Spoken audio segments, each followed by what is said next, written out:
What did you say that was really creepy the other week? I asked you if you wore. Oh, if you dress up. Oh, you asked me about the elf thing. Yeah, if you dress up as Buddy the Elf, and you're like, Right. I would dress up for you. No, I asked if you wanted me to dress up for you. Come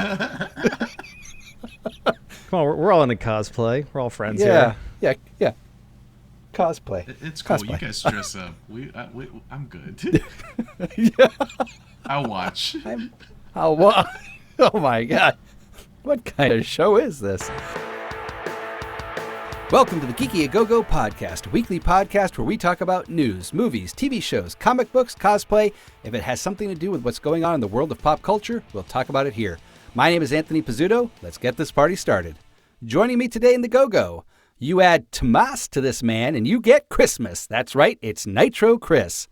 Broadcasting from a Star Destroyer designed by Jackson Pollock, Mr. Tim Dirty Jers Trooper Toots Boylan, and the only man who gets more excited about insulation than the Pink Panther, Mr. Eric Ho. All right, welcome back to the Go-Go, boys. Tim, tomorrow, which is actually today when this episode goes live, is the big day.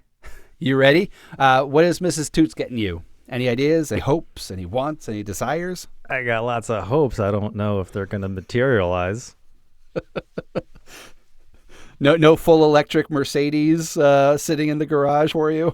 No, not with the red bow on it. It's not like the commercials. I'm not getting that.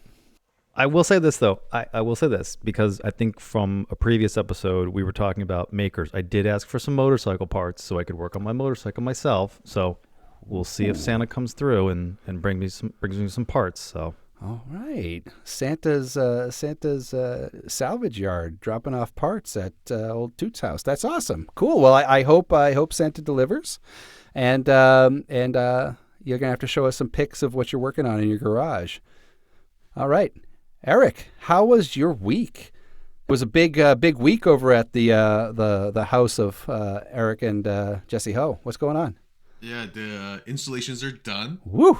Super psyched. I hope it's worth it. We will see what happens. But mostly we wanted to get it done to get our guest room so nice and warm. So nice. That's happened. You're going to ask about gifts to look forward to. I'm not a big gift/surprise person. I'm just not. I think I saw some socks that are coming my way. So I'm sure there's going to be other things. But I saw a package of socks. So I think that's what I'll be getting also. Are they at least like Bombas or like, some like premium socks or? I think they might be Star Wars themed Happy Socks. There you go. We call that a win. And you don't like surprises. So like we shouldn't like surprise birthday parties. We shouldn't sneak up on you and yell boo or anything like that. Like I get mad at surprises. Really? Well, now I don't do gifts. I don't do surprises. I don't do it. It's not a thing. All right. There is a conversation that we're going to have to figure out what happened to you where you don't like these surprises. But we'll get to that in a future episode. All right. Christmas Nitro. Hello, that's going to be that. We're going to be using that a lot next year. What about you? What's going on at the house that PSE&G has their eyes on, starting at the end of November through the beginning of January? So some of those light repairs that I had to do haven't been done yet. It may be a next year tackling problem, but hopefully I'll get some time to get it working. I think that's it. I'm wrapping up all the construction in the back for the house. Also going to install lights over there too, but most of that has been mostly done. Just doing some testing and making sure everything works on the Wi-Fi and all that. Very nice. Lots of home projects at your place. I like that. It's a good way to spend a relatively quiet week. And what have I been up to? Well, I did that install. It was pretty easy. It was nice to be working outside. It was a relatively manageable week weather-wise. Got to catch up with some friends at lunch that I hadn't seen in a while. It wasn't you guys. No, sorry to let you down. I know. I do have other friends. I have one other friend. Only one, though. Only one. And I decided to hang out with him this week instead of you. And other than that, we're ready for tomorrow. We have a 6-year-old and a 3-year-old, and so of course they're running wild for Christmas. So yeah, Chris, what's going on? I forgot to mention what the Christmas is. I'm very similar to the Eric household. We don't surprise each other anymore. We're just like, hey, you like that? Go buy it. That's your Christmas present. So I already know what I got. My Christmas present was the arcade 1-up Star Wars pinball machine. I definitely have my eye on some upgrades to make it better and more awesome. I like to tinker with that stuff, so excited to bust it out and get it set up and start playing pinball, or virtual pinball, I should say. Let it be known that this is a Christmas gift that Chris and I had to go pick up together ourselves. Have you unboxed it yet, or are you gonna box it Christmas Day? Okay. I'm gonna probably not even Christmas Day, because it's probably gonna be a bigger project kind of thing. But I definitely have to get it open, and it's been sitting in the garage for a little while. The kids are excited about it and everything, and I just was waiting for construction to wrap up before we busted it out and found a place for it in the house. I mean, I'm excited about it. Jesse told me to go to your house to play already. I'm like, I don't think it's open yet. Get out of the house, go play with your friends. Well, let us know if we can help you get that thing set up, because yes, we're going to have a party, and we'll do a podcast while we're all playing virtual Star Wars pinball. I love it. So we kind of operate like that as well for the most part, but I'm a guy that still likes to be surprised by his presents. You know, I don't look at my Amazon wish list purchased thing at all but throughout the season. So I have a few suspicions as to what I might be getting. I don't think I'm going to get any model kits this Christmas. I think I might get some tech for the YouTube channel, possibly a new camera, which I'm in desperate need of. So we shall see, and we will be sharing pictures of all of our presents, except for Eric, because he doesn't like presents, on our Instagram page throughout the day. So you can all enjoy our moments of happy while we follow and enjoy yours. All right. Chris, it's the most wonderful time of the podcast. You know what I'm talking about? Yes, I do. It's what you watching time.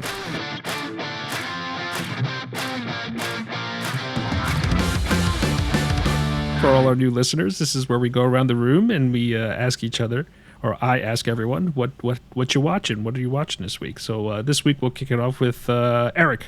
Eric, what you watching?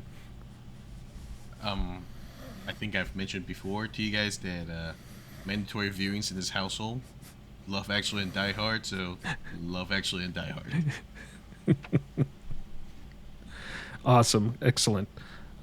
Tim, what you been watching? Don't tell us another YouTube channel. You need to be holiday special. Well, this isn't going to be a holiday special, but it will be a Disney movie. Okay. So, my kids and we watched Muppet Treasure Island, and Ooh. if that is not a professional pirate movie, I don't know what else is. Okay. I want to really unpack that one, but I don't think we have much time today.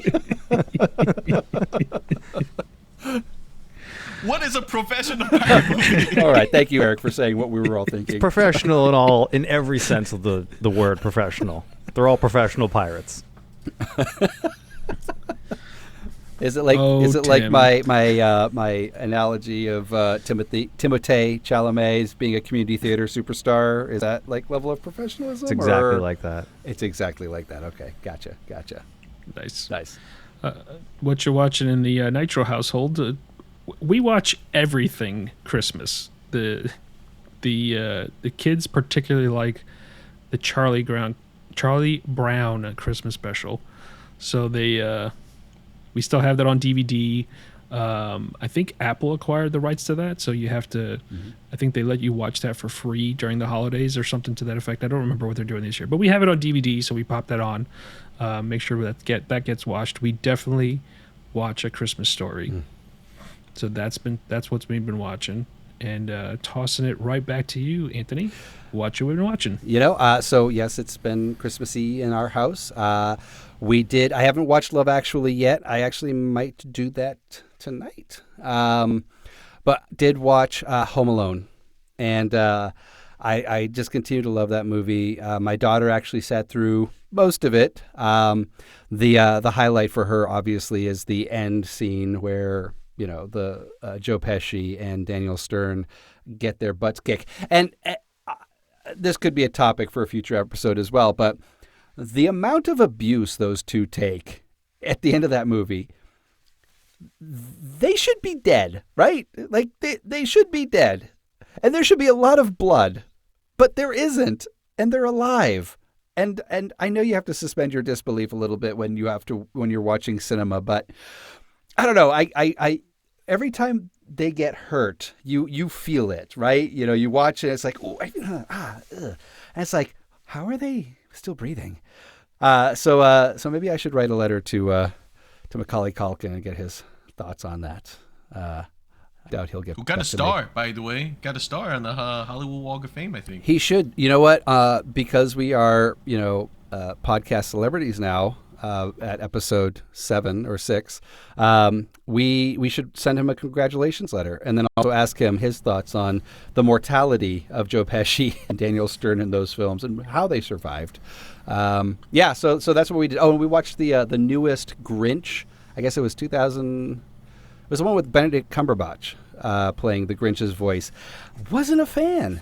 Did not like it. Yeah. I thought there was just something about it I didn't like. Maybe I'm too old school. Is it because your heart is too small? My heart is 3 times too small. 2 sizes too small. That's right. Wasn't a fan. I'll stick with my Jim Carrey and my Boris Karloff instead. All right. Well, on that note, because it is Christmas Day, as we've launched this podcast on Christmas Day, that has inspired this week's conversation, the toys of our youth.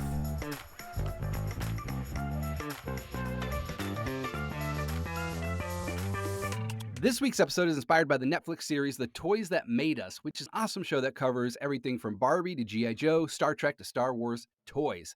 You don't need a flux capacitor or a stick of plutonium to create your own time machine. Just grab your favorite childhood toy and bam, you're automatically transported to simpler times where 8-year-old you's biggest concern was making sure you came back from the convenience store with the correct brand of Granny's Camels. No internet, no AI, no Kim Kardashian. Just good old-fashioned cartoons created specifically to sell those little pieces of plastic like Transformers, Ninja Turtles, and He-Man, to name a few. The toys of our youth have that special kind of magic, which is why we chose it as this week's topic. All right, I'm expecting great things this week from you geeks, so since we're all collectors of sorts, let's start with Tim. Tim, what's your favorite childhood toy and why? I think my favorite childhood toy, and it was one of the topics in the series, was G.I. Joe. My grandfather was in the military, and that whole kind of theme just really kind of stuck. And he kind of got me into. I mean, I didn't serve in the military, but the whole pride for the military, kind of carried through. And I started looking at or reading the comic books, the TV shows, and then that was pretty much it. I can still remember the movie, the GI Joe movie. I think it was an hour long, if I remember correctly, but it was just really epic. The Joe's coming off the Statue of Liberty, right? It was pretty cool. And who was your favorite Joe? I like Beachhead, actually. That was probably my favorite Joe. Or we would say Snake Eyes, but I like Beachhead. Nice. All right. And describe Beachhead for us. He kind of looked like Snake Eyes. He had this, green kind of mask, balaclava type mask on. He had, the carrier with him. He was a little bit more forest kind of looking. He had the jungle greens versus Snake Eyes. Snake Eyes is all blacked out, kind of GI Joe, real kind of stealth ninja kind of guy. I remember G.I. Joe also was no stranger to the giant vehicles. I think one of the biggest toys of the 80s was the aircraft carrier. I think it was like 5 feet long or something ridiculous like that. Did you have any of those? Did you want one of those? Like, Oh yeah, no, it was called the USS Flag. I totally wanted one. I don't think that my parents would have bought me one. The biggest one that I had was the Mobile Command Center, and I think that came out, if I remember correctly, it was either 87 or 88, but it was this 3-story giant mobile battle center that you could put all your GI Joes in. There was rockets on it. You could put vehicles in it. It was super cool. And if you had one of those, all the kids in the neighborhood just wanted to come and hang out and play at your house and play with your GI Joes and bring all their stuff. So, all right, Nitro, what was your favorite toy that brings you back to your childhood? I'm gonna flip that a little bit because Tim brought up GI Joe. It actually brought up a traumatic experience for me. Oh, what The happened? I remember as a kid, my dad brought me to like some kind of social, cultural club or something like that. Um, and it was like a Santa meet Santa kind of thing, and they were giving away toys and whatnot. And I didn't have a lot when I was a kid and whatnot, and the things I did like were very like the cartoons that I watched and whatnot, and I did not watch GI Joe. So I remember specifically, and it was pretty traumatic, is that they were handing out the toys. I took the toy home, and I was like, "Hey, can I open this ahead of Christmas or whatever?" I was I was kind of an astute kid growing up. Like I didn't believe in Santa and all that because reasons, and I ripped it open, and it was a GI Joe Jeep, and I just like immediately was like, I don't want this. I don't like this. I I don't play with GI Joes. I d- I just didn't like it at all, and so it's very I don't know. It's very I remember that very clearly. It's like I don't collect these toys. I don't Wow. play with these toys. I just didn't want the toy. So thanks, Tim, for opening that can of worms. sorry. Uh, So if we ever give you a GI Joe, that's us telling you that you're out. but what I did like, again, it was stuff that I watched when I was a kid, stuff, grow up with Nintendo and all those, so the video games and watching that series, the toys that made us, I think the things that I gravitated most, the episode that I gravitated most towards was the Ninja Turtles. I again didn't have a lot of toys growing up, so I enjoyed whatever I could get a hold of, but not by any means a collector. I didn't have all of them. I don't seek them now. I liked all the figures, different colors of characters. They were in the cartoons, they were in the video games. It was just that era that I grew up in that resonated most with me. And what about it? What about the Ninja Turtles was I don't know, they were special? just cool. Being an 80s kid, everything was ninjas, movies were ninjas, everybody Mhm. was into ninjas, martial arts, everything was like you had to be in that era to know. The coolest Yeah, things was involved martial arts, right? Jean-Claude Van Damme, like everything was martial arts. So yeah, I think yeah. the Ninja Turtles kind of like grabbed that, you know, when they became a commercial success. I wasn't into the comics or when I was a kid, but and I know there is definitely a following for that, and I think there's a resurgence of that right now happening. But yeah, that's I think that's what I liked is just all the different types of characters and all that stuff. That's what I liked most. Mhm. What about you, Mr. Eric? I I was into Legos. So I had a bunch of Legos growing up. I'm pretty sure it was the same set. I just played with it different ways. And I was just thinking hard that I was also really into these mini figures that they used to sell for like things like Batman and stuff. Like I remember I had like a Joker that can squirt water out of like its lapel, like little toys like that. Yeah, I was really Oh, into okay. little figurines like that. And then I was also really into those Greek little green army soldiers. I used to collect them a lot, and I like to just lay them out and kind of play them together. Yeah, I think that's primarily the kind of toys that I was looking I liked. I think like here and there I had like a set of maybe like a Transformer or a Power Ranger, but those are the ones that kind of jump at me when I think back to what kind of toys that I used to play with. And and with Legos, do you still play with Legos today, or are you into Legos today? Yes, as an adult with disposable income, Legos is very dangerous. So I try to not Leg- go too deep. Legos are an Okay. investment. They're not disposable income. You're investing. Okay, they hold This value. this is true. I have, by the way, on a tangent, taken one of my Lego set to be sold um, at one of these stores that purchase Lego sets. And I always thought it had to be like mint in box to be sold. Not necessarily the case. The people I spoke with in the store asked me some key questions like, do you still have the box? Do you still have the instruction manual? And then, um, Mm, did you glue it down? Like something like that. And mm. I was like, oh, do people buy completed sets? And she was like, yeah, plenty of people actually don't want to bother with the work of actually building these Legos out.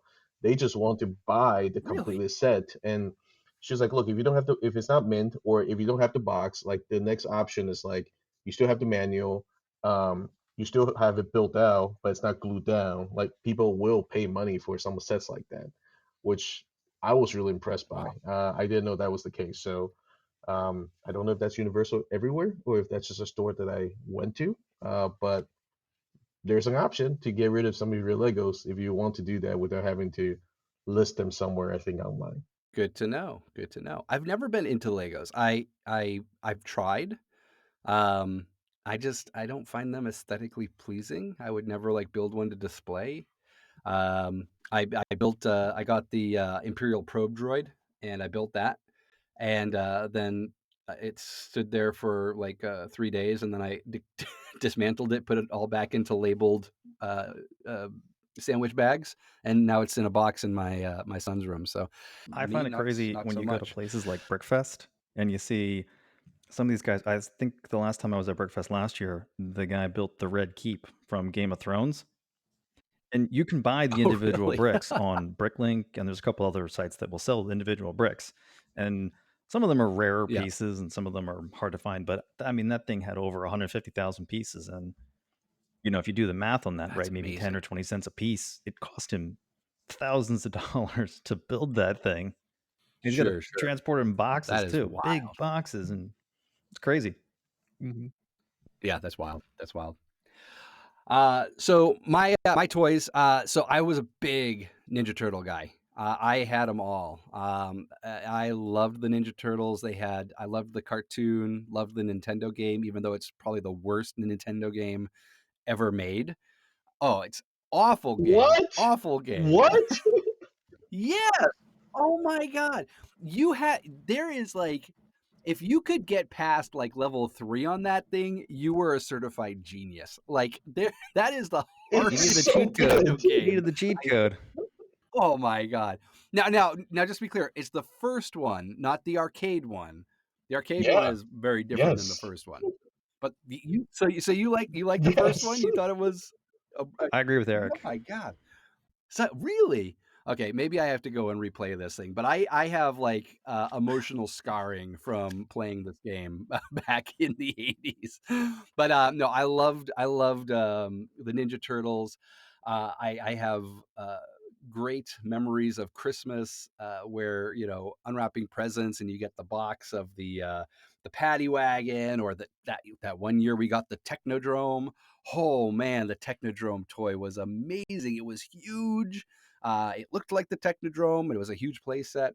I think, you know, if I got a Technodrome today, that would immediately transport me back to like 1989. Like it's such a great toy. Obviously, Star Wars. Now, I think we're all early to mid 80s babies, right? So we didn't grow up in the height of youth in the Kenner 70s. But I have memories of going to a Bradley's and seeing aisles of Kenner Star Wars figures for the 1983 and 85 releases of Return of the Jedi. I had the Jabba the Hutt, and I was fortunate enough to pick him up a few years back in the box, which was really cool. So that's probably one of the Grail items on my list that I've been able to achieve, and then also a shuttle Tidarium from Kenner, which is probably one of their biggest vehicles that they had produced. I think it had something like a 2-foot wingspan or something like that. I mean, it was a big ship. I don't think I've ever actually seen one at a show or anything like that. Like the last memory I have of it is like at a friend's house in the 80s. But that's probably another grail item that if I got one of those, my inner 8-year-old would just freak out. So yeah, but toys are great. They are truly the time machine. I was with Mr. James Hannon yesterday, and we were at the Livingston Mall here in New Jersey, and they have it's a legit mall, but they have 4 collectible stores in it, and one of them is it's a pretty big footprint, and they just have rows and rows and rows of old toys, vintage Star Wars, vintage Ninja Turtles, vintage He-Man, all that stuff. So if you guys are ever up in the Livingston area, definitely check it out. It's really cool. And like I said, there's 4 collectible stores up there, and they all have different things, or 3.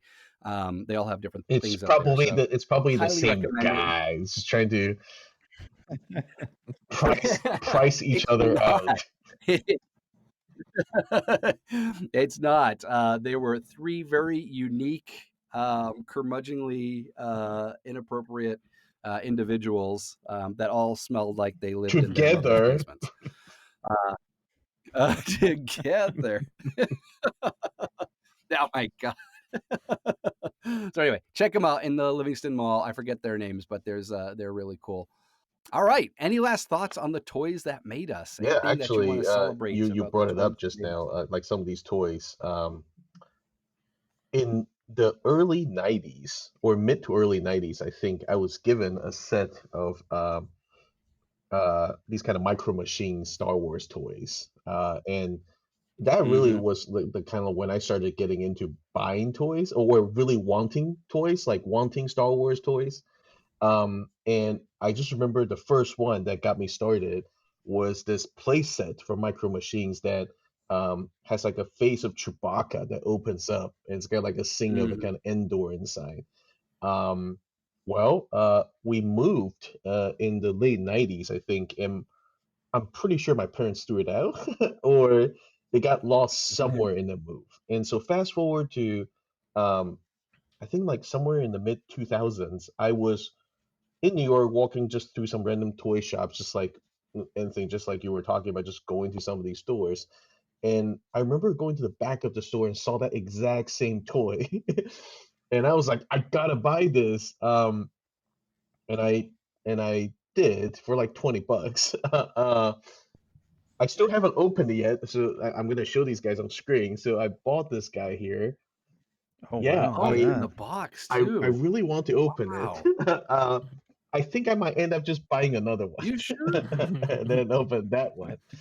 But you talk about, you know, you never know what you're going to find in some of these toy stores. And this is the one that started it all. Mhm. And I just had to keep it.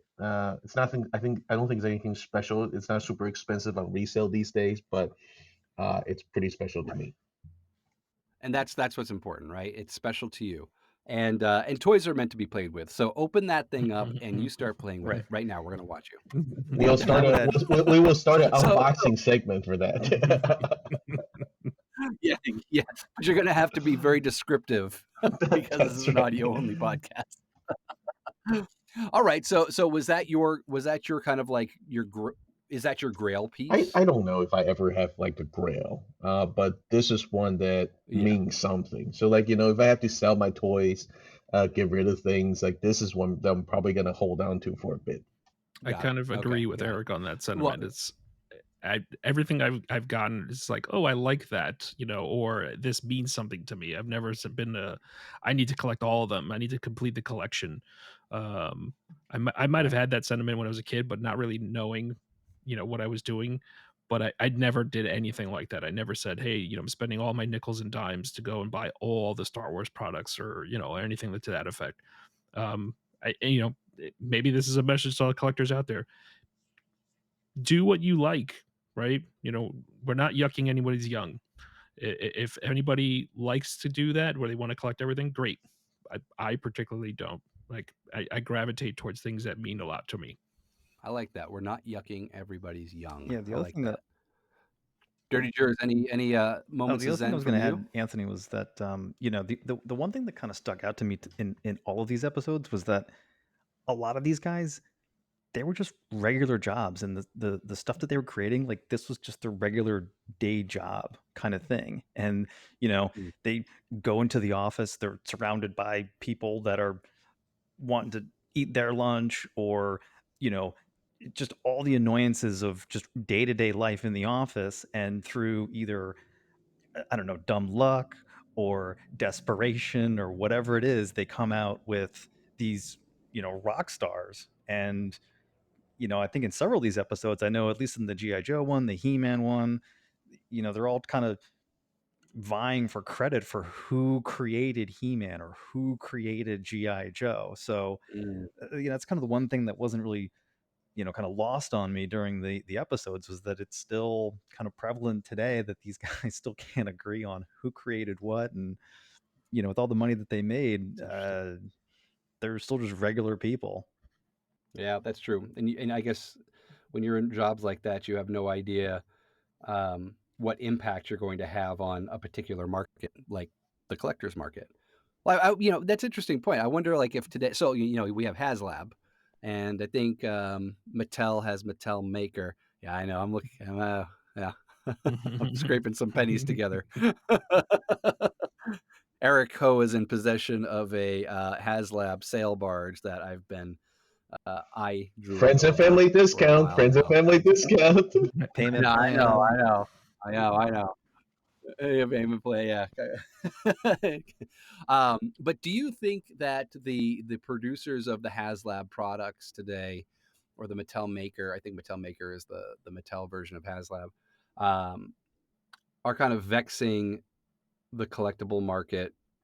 Are they producing products for people who love toys, good quality toys, or do you think that they're producing products for collectors who are purchasing them for I investment don't know if they're purposes? I don't know if they're building for I think. investment purposes, but I think that Mhm. they're legitimately tapping into all these nostalgic uh, people like us who now again have disposable income and want to buy that proton pack and want to buy that Star Wars toys. I Yes, people end up buying them to do resale, but if you look at all their projects, not all of them become like crazy resale value wise kind of great projects. And so I honestly think that it's a good opportunity to get some goodwill with the community. Tap into this vein of people who kind of want to look at these toys. And honestly, these designers probably just want to rebuild some of these toys that they wanted. They wanted as a kid too, right? And that's a sense I get a little bit too, seeing Mhm. how they do these updates and stuff. I could see how the That's a good point. industry has, kind of morphed into, hey, let's fund this up front and see if people are actually interested in this. Because some of these things are expensive. They're not like easily and cheaply made things. Like HasLab's current run with the ghost trap, right, and the ectometer. Um, Mhm. the I don't see that as like, hey, just throw this on the shelf for $20, like, kind of deal. That they look like more quality items, and some people are willing to shell out the money for that. I think last time I looked, there's over 14,000 backers, or items sold, I should say. Um, Mhm. do you want to do like a mega? I remember as a kid, you'd walk into a toy store and it would just be just racks of things that people weren't touching. And so is it Right. the industry saying, hey, we can make a quick buck on this stuff if we make everybody pay for it up front and realize they're paying for it up front, instead of, all the big box toy stores are gone, basically. I mean, Toys R Us is coming back kind of in a way, but there's no more FA Schwartz, there's no more KB Toys. Um, they're not going to just stock all these stores with these items. Um, so I don't know. I don't know which one. I don't know if there's a good, there's a bad. I mean, it is what it is kind of situation, right?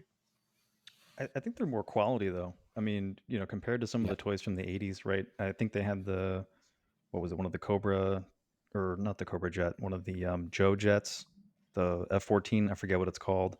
Um, I think the attention to detail is a little bit higher now than it was back in the 80s, especially on the figures for sure. You know, they Mhm. had it was real basic and there wasn't a whole lot of detail. I think now they got a lot more detail. I know I have the HasLab, um, what's it, the Razor Crest. Thank you, thanks to Mr.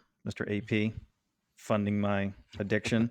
But Mhm. I think I think that's a pretty good design, and I think their attention to detail now it's a little bit Mhm. better than, or I shouldn't say a little bit better. It's a lot better than it was back in the 80s. So granted, those toys back then are probably worth way more than what they are right now. And I think if you're getting into the toy hobby strictly for resale, I think you're probably getting into it for the wrong reasons.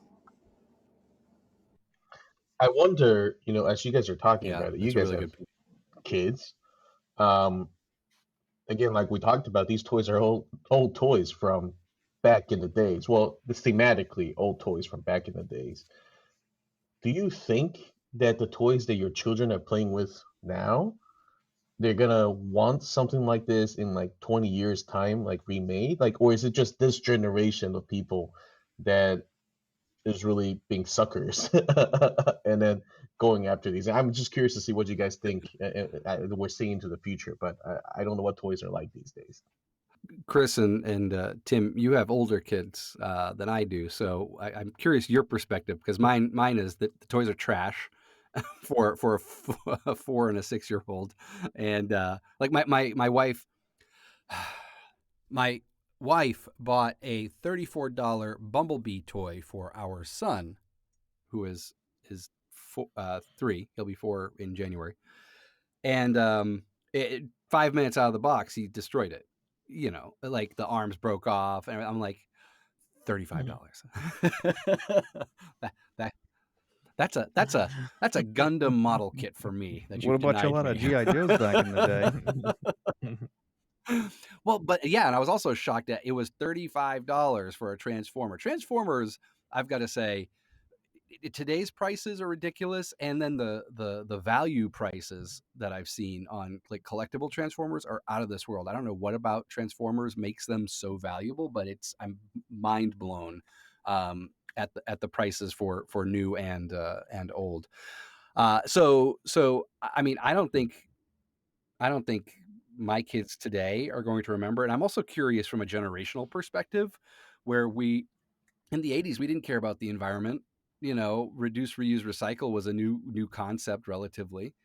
We're now in a world where they're hyper aware of waste and what's going on and things like that. And so I'm very curious with my children's generation if they're going to not be concerned with accumulating this type of stuff, and b have a desire to, for sake of nostalgia, go back to reaccumulate some of this stuff. But like, Tim and Chris, your kids are what, 8 to 10, something like that. So curious what your perspective on toys are for that age So range. my daughter's 9, and Tim's kids are also 9 as well. I could speak for my daughter. She's kind of moved away from toys a little bit. I mean, she'll like a collectible thing here or there, something that like um along the lines of like the surprise, the mystery toy. Like, ooh, you could get one of these 15 things in this box. Like she kind of likes that stuff. So it's mostly junk, like just hunks of plastic that she's like, oh, okay, I got this thing, and then she doesn't Mm. really play with it anymore. But she's moving into the realm of, she likes to read, so we shied away from the avalanche of books that I had when I was a kid, because I like to read too when I was younger. But she has a Kindle, right? She has a tablet, so we get her stuff in digital format, Mhm. and she sneaks a flashlight and she reads at night whenever she can, like I did when I was a kid. And I'm like, okay, well, there's not a mountain of books in her room that could potentially fall over and collapse on her. So she does great with that. Um, my son is 6.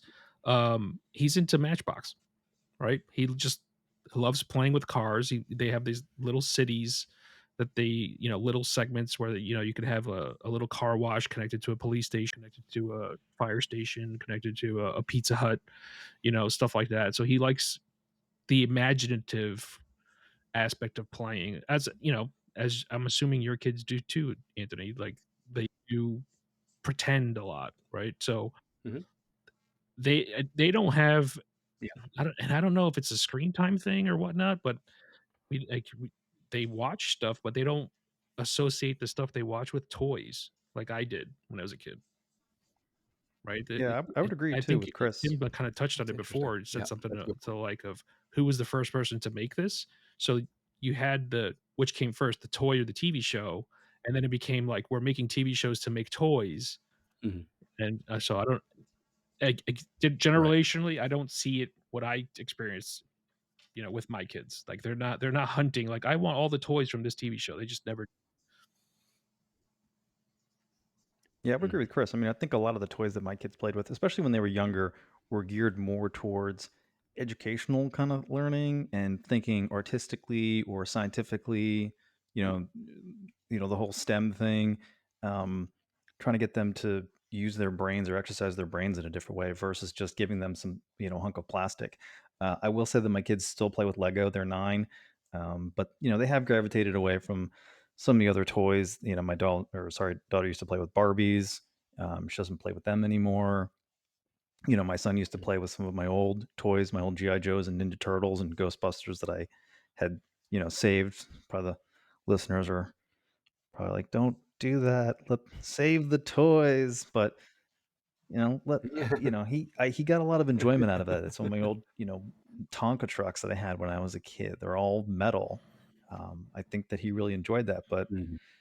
I think the focus with some of these toy companies, or at least what we have tried to give our kids, is just more educational stuff and get them to explore more art specific, outlets or music specific outlets or math specific outlets with their toys. Not nearly as So cool. not nearly as Almost as cool as the cool. Technodrome. They could draw you the Technodrome. Okay, that's perfect. That's perfect. Well, I'll be expecting some fine art at our next Rise and Shine. All right, good conversation, boys. All right, before we wrap up, what are y'all looking forward to this week? Eric, let's start with you. Rest and relaxation. Oh, actually, I forgot to tell you guys. I took up curling. I think I mentioned before, and there's curling lessons, and I'm having another one this week. After which, I think in the new year I can be a real professional curler. I don't know. We'll see what happens. Oh. But yes, I'm looking forward to that this week. Very excited. Can't wait to see some footage of you doing this, shaving the ice or whatever you do to the ice. Chris, what about you? What are you looking forward to this week? No rest for the people that work shift work. So I'll definitely be going back to work. So everyone can get home for the holidays or from the holidays, however you want to say that. And there was definitely some things on the docket that I'll get back to you on, but I don't think so. You're going to finish fixing your lights just in time for New Year's? Nah, it's not going to Not happen. going to happen. All right. Well, thank you for keeping the skies and the runways safe for all of those millions of people traveling to come home and go home. All right, Toots, what are you looking forward to? My kids are gonna have their birthday on the 31st. They were New Year's babies, so Whoa! Yeah. Happy birthday! That's I know. great. They're turning double digits this they year. are. Oh my Maybe gosh! 10, I know. Oh my god! You are so old, and you look it. Facts. Facts. Tim, I appreciate that you take it all They, with stride. I'll say this: they've had quite the run. Normally this time of year, they get Disney trip. There's Hanukkah. There's Christmas. There's their birthday. So they are getting everything jammed into 4 or 5 weeks. So That's amazing. Okay, good for them. Good for them. So you don't do the traditional, well, your birthday's so close to Christmas, we're just going to do it all at one time. You actually do a proper separation of church and state and just let them enjoy it all. yeah, we do a proper separation of church and state, Nice. or All right. church and temple in my household. Nice. Ooh, I like that. All right, and I am looking forward to. I'm with you. It's the end of the quarter, Chris, so I will be working probably not as hard as you, but there'll be lots of conference calls in my future. So I'm looking forward to that. All right, that's all we have this week. So make sure you're following us everywhere at Geeky A Go Go. Thank you, as always, to my amazing co-hosts, Chris, Eric, and Tim, for your brains, your insights, your thoughts on toys and all the stuff that's happening in the pulp culture universe. And thank you so much for listening. Make sure you subscribe or follow the podcast on your favorite platform, and please leave us a review. It doesn't cost you a thing, and it does help us reach more and more people. Until next time, you stay geeky, Internet. Bye.